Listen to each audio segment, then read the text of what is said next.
Hello friends, कैसे आप सब पुलिस चौंगर अपना ख्याल रख रहे होंगे। तो फ्रेंड्स, महादेव की नगरी काशी में आपका बहुत बहुत स्वागत है। तो फ्रेंड्स, जैसा कि आज मैं आप लोग देख पा रहे हैं गंगा घाट पे आया हूँ और गंगा जी का आज भ्रमण करेंगे, पूरा घूमेंगे और दिखाएंगे आपको पूरा घाटों का नज़ारा और सब कुछ। तो फ्रेंड्स, जैसा कि आप लोग देख पा रहे होंगे बहुत ही खूबसूरत नज़ारा है। बहुत सारी नाव है और लोग इंजॉय कर रहे हैं। कोरोना का प्रोटोकॉल तो लोग भूल ही चुके हैं, एटलीस्ट मास्क लगाना चाहिए, बट यहाँ पे बहुत ही कम लोग हैं जो मास्क लगाए हैं इस समय। गंगा का जल काफ़ी साफ़ और शुद्ध दिख रहा है इस टाइम पे।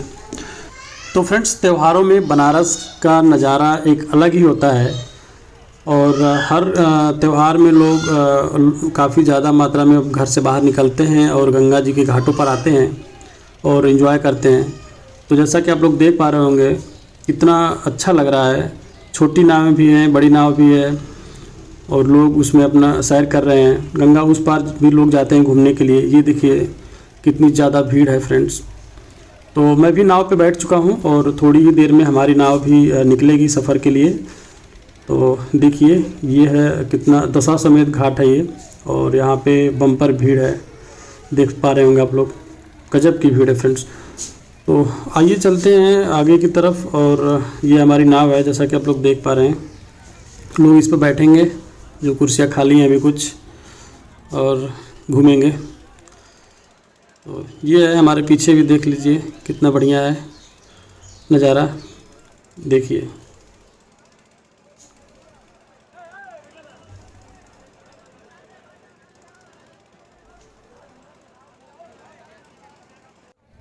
तो फ्रेंड्स, जैसा कि माँ गंगा को वेदों और पुराणों में भी बहुत ही उत्तम स्थान दिया गया है और ये माँ गंगा जो है भारत की सबसे महत्वपूर्ण नदी में से एक है। यह भारत और बांग्लादेश में कुल मिलाकर 2525 किलोमीटर की दूरी तय करती हुई उत्तराखंड में हिमालय से लेकर बंगाल की खाड़ी के सुंदरवन तक विशाल क्षेत्र को सींचती हैं। यह देश की प्राकृतिक संपदा ही नहीं, जन जन की भावनात्मक आस्था का आधार भी है। 2071 किलोमीटर तक भारत तथा उसके बाद बांग्लादेश में अपनी लंबी यात्रा तय करते हुए यह सहायक नदियों के साथ 10 लाख वर्ग किलोमीटर क्षेत्र के अति विशाल उपजाऊ मैदान की रचना करती हैं। सोच सकते हैं आप फ्रेंड्स कितनी ज़्यादा महत्व है माँ गंगा का हमारे देश में। भारत की सबसे बड़ी उत्तरायण गंगा बिहार के भागलपुर से होते हुए कटिहार जिले में प्रवेश करती हैं। भारत की सबसे बड़ी उत्तरायण गंगा का संगम त्रिमोहिनी संगम के नाम से जाना जाता है। सामाजिक, साहित्यिक, सांस्कृतिक और आर्थिक दृष्टि से अत्यंत महत्वपूर्ण माँ गंगा का यह मैदान अपनी घनी जनसंख्या के कारण भी बहुत प्रसिद्ध है। लगभग 100 फीट 31 मीटर से भी ज़्यादा गहराई वाली माँ गंगा भारत में पवित्र नदी के नाम से जानी जाती हैं। इनकी उपासना माँ देवी के रूप में भी की जाती है।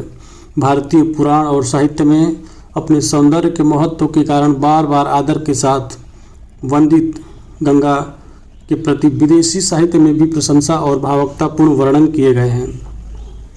तो फ्रेंड्स, इस नदी में मछलियों, सर्पों की अनेक प्रजातियां पाई जाती हैं। इनका जल इतना मीठा और शुद्ध है जिसमें कि दुर्लभ पाए जाने वाले डॉल्फिन भी पाए जाते हैं। फ्रेंड्स, आप लोग को पता होगा कि डॉल्फिन सिर्फ साफ़ और शुद्ध पानी में ही पाए जाते हैं। तो इससे अंदाज़ा लगा सकते हैं कि माँ गंगा का पानी कितना साफ़ और शुद्ध माना जाता है। यह कृषि, पर्यटन, साहसिक खेलों तथा उद्योगों के विकास में महत्वपूर्ण योगदान भी देती हैं तथा अपने तट पर बसे शहरों की जलापूर्ति भी करती हैं। इनके जल को साफ करके लोगों के घरों में सप्लाई भी किया जाता है। जैसे हरिद्वार से निकली है गंगा, समतल ज़मीन पर निकलते हुए जितने भी शहर आते हैं, इलाहाबाद है, बनारस है, इस तरीके से बहुत सारे शहरों को अपने जल से लोगों को शुद्ध पानी मिलता है।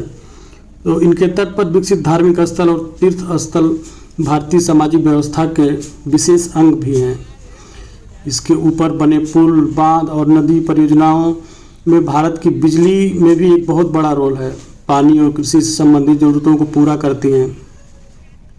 वैज्ञानिक मानते हैं कि इस नदी के जल में बैक्टीरियोफेज नामक विषाणु होते हैं जो जीवाणुओं तथा अन्य हानिकारक सूक्ष्म जीवों को जीवित नहीं रहने देते हैं, जिसकी वजह से इनका जल कभी ख़राब नहीं होता है। इनके जल को हम सालों तक घरों में रख सकते हैं और लोग रखते भी हैं। इनकी श्रद्धा के अनुसार लोग पूजा भी करते हैं घरों में अपने जल को रख के, और गांव में छिड़काई भी करते हैं घरों में, आप लोग देखे होंगे।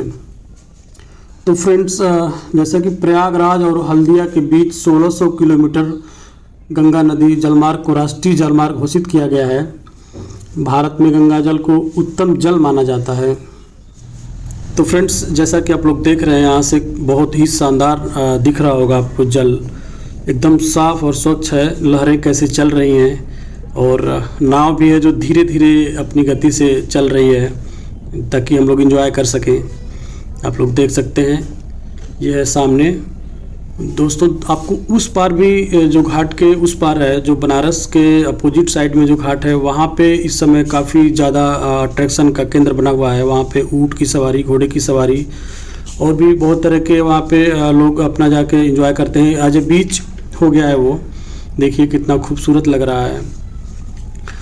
तो फ्रेंड्स, जैसा कि आपको मैंने अभी बताया था कि जो गंगा नदी है वो भागीरथी की शाखा है, जो गढ़वाल में हिमालय के गौमुख नामक स्थान पर गंगोत्री, जिसको हिमनद गुरुकुल के नाम से जाना जाता है, वहाँ से निकलती हैं। गंगा के इस उद्गम स्थल की ऊंचाई लगभग 3140 मीटर है। यहाँ गंगा जी को समर्पित एक मंदिर भी है जिसको गंगोत्री तीर्थ के नाम से जाना जाता है। तो ये शहर से लगभग 19 किलोमीटर उत्तर की ओर 3892 मीटर फीट ऊंचाई पर, आप समझ सकते हैं, 3892 मीटर और 12770 फीट की ऊंचाई पर इस हिमनद का मुख है जहाँ से गंगा निकलती हैं। तो आप अंदाज़ा लगा सकते हैं फ्रेंड्स कि कितना ज़्यादा हाइट होता है ये। तो 12770 फीट की ऊंचाई बहुत ज़्यादा होती है फ्रेंड्स। तो यहाँ पे लगभग 25 किलोमीटर लंबा तथा 4 किलोमीटर चौड़ा और लगभग 40 मीटर ऊंचा है।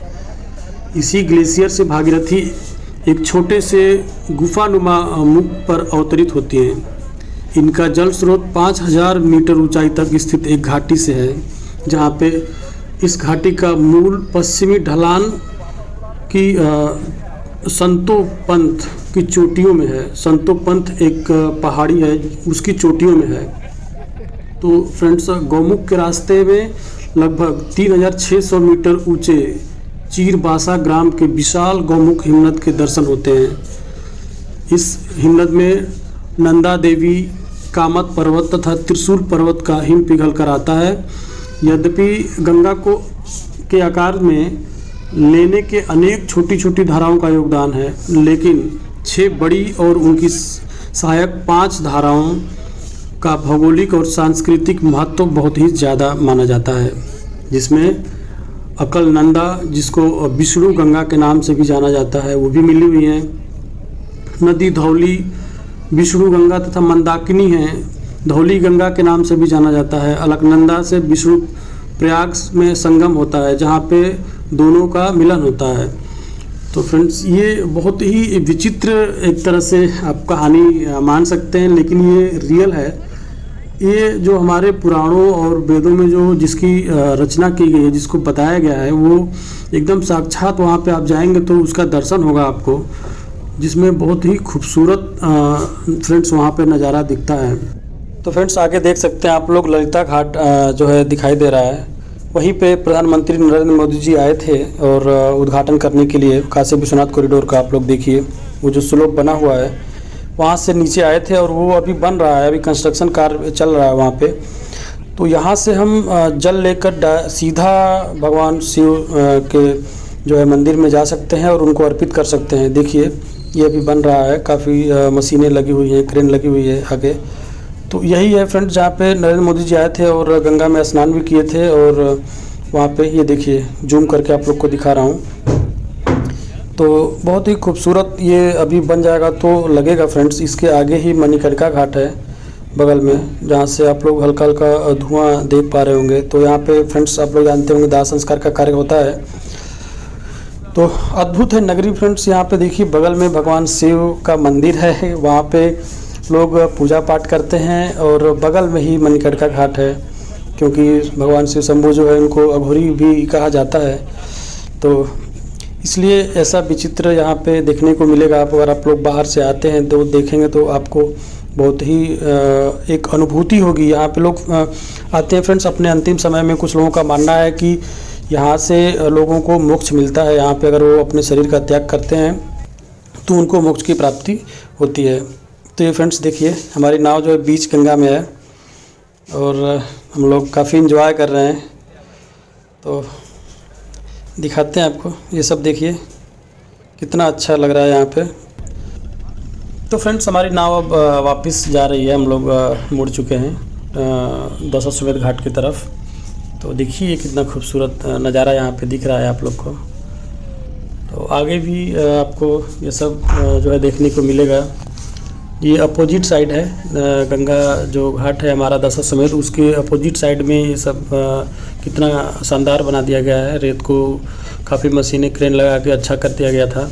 तो फ्रेंड्स मैंने ब्लॉगिंग अभी नई शुरू किया है, तो आप लोग का प्यार और सपोर्ट चाहिए और आप लोग मुझे प्यार और सपोर्ट करिए ताकि मैं और मोटिवेट हूँ और भी वीडियोस अच्छे व्यडियोस बनाने के लिए।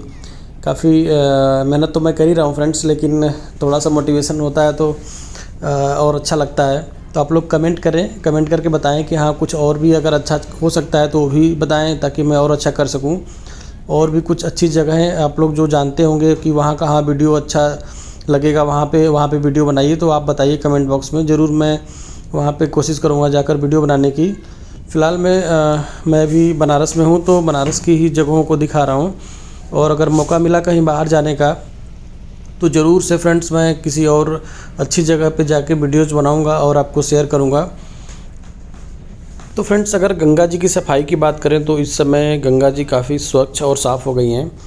वाकई में इनका पानी बहुत ही साफ़ है, नहाने योग्य। इस समय आप कह सकते हैं कि हाँ नहाने लायक है। पहले ये हम लोग आते थे तो जैसे नीला टाइप में पानी हो गया था, कहीं कहीं ग्रीन टाइप का हो गया था, जो कि मीडिया वाले भी बहुत ज़्यादा दिखा रहे थे कि गंगा जी का पानी अचानक ग्रीन कैसे हो गया। बट फ्रेंड्स अभी का जो पानी है गंगा जी का वो काफ़ी स्वच्छ और साफ़ हो गया है। सफाई पर काफ़ी ज़्यादा ध्यान दिया जा रहा है। नालों को जो है रोक दिया गया है और बनारस में अभी नया प्लांट बन रहा है जो कि जल के जो भी हमारा जो नाले का जो पानी निकलता है वो डायरेक्ट गंगा जी में सीवर से ना जाए, उसको पहले वो प्योरीफाई करते हैं और उस प्लांट में प्योरीफाई करने के बाद ही ये हमारा नाले से होता हुआ गंगा जी में आ रहा है। तो अगर गंगा जी को बचाना है तो इस पे ध्यान देने की तो बहुत ही ज़्यादा ज़रूरत है, क्योंकि ये हमारी बहुत ही बड़ी धरोहर है। आपको अभी मैंने वीडियो में बताया था कि हमारे देश के लगभग 50% से ऊपर का जो सिंचाई का स्रोत है वो गंगा जी से ही होता है। तो फ्रेंड्स अगर हम बनारस की बात करते हैं तो बनारस जो कि अपने नामों के लिए फेमस है, जिसको काशी और वाराणसी के नामों से जाना जाता है। तो फ्रेंड्स भारत के उत्तर प्रदेश राज्य में एक प्रसिद्ध नगर है जिसे हम बनारस और काशी के नाम से जानते हैं। इसे हिंदू धर्म में एक पवित्र नगर माना गया है। इसकी जो है एक अलग ही अपनी महत्व है। और ये जो है काशी के महाराज जो काशी नरेश के नाम से जाने जाते हैं, वाराणसी शहर के प्रमुख सांस्कृतिक संरक्षण तथा धार्मिक क्रियाकलापों के अभिन्न अंग हैं। वाराणसी की संस्कृति में माँ गंगा का एक अलग ही महत्व है और एक अटूट रिश्ता है इसमें जुड़ा हुआ है। तो ये शहर जो है हज़ारों साल पुराना शहर माना जाता है, जो कि दुनिया का एक तरह से सबसे पुराने शहरों में इसकी गिनती होती है। तो फ्रेंड्स ये जो है हिंदुस्तानी जो शास्त्रीय संगीत का यहाँ से जो है शुरुआत हुआ है। बनारस घराना जिसको के नाम से वाराणसी में ही जिसके जन्म हुआ था उनका। तो फ्रेंड्स इस तरह से भारत के कई दार्शनिक, कवि, लेखक, संगीतज्ञ हुए, जैसे जिसमें कि कबीर दास हैं, वल्लभाचार्य जी हैं, रविदास जी हैं, स्वामी रामानंद जी हैं। तो इस तरीके से बहुत सारे लोग हैं। हमारे मुंशी प्रेमचंद्र, जयशंकर प्रसाद, आचार्य रामचंद्र शुक्ल, पंडित रविशंकर प्रसाद, गिरजा देवी, पंडित हरि प्रसाद चौरसिया एवं उस्ताद बिस्मिल्ला खां आदि बहुत सारे लोग हैं जो कि यहाँ पे बनारस को अपना एक कुछ न कुछ दे कर गए हैं। और कुछ लोग अपनी पूरी जीवन को एक यहाँ पे मतलब बनारस के लिए ही वो जिए एक तरह से। तो फ्रेंड्स जो है बनारस जो है वो 4 बड़े विश्वविद्यालयों से भी परिपूर्ण है, जिसमें बनारस हिंदू विश्वविद्यालय है, महात्मा गांधी काशी विद्यापीठ है, तो संपूर्णानंद संस्कृत विश्वविद्यालय है। यहाँ के निवासी मुख्यतः काशी का मीन्स आप समझ सकते हैं भोजपुरी बोलते हैं, तो हम लोग भी भोजपुरी बोलते हैं फ्रेंड्स। मैं भी बनारस का ही हूँ, तो इसलिए हमें जो है भोजपुरी बहुत अच्छे से आती है यहाँ पे। और भोजपुरी एक अलग ही मीठी बोली है, हिंदी का ही एक रूप है, लेकिन ये अलग इसमें मिठास है।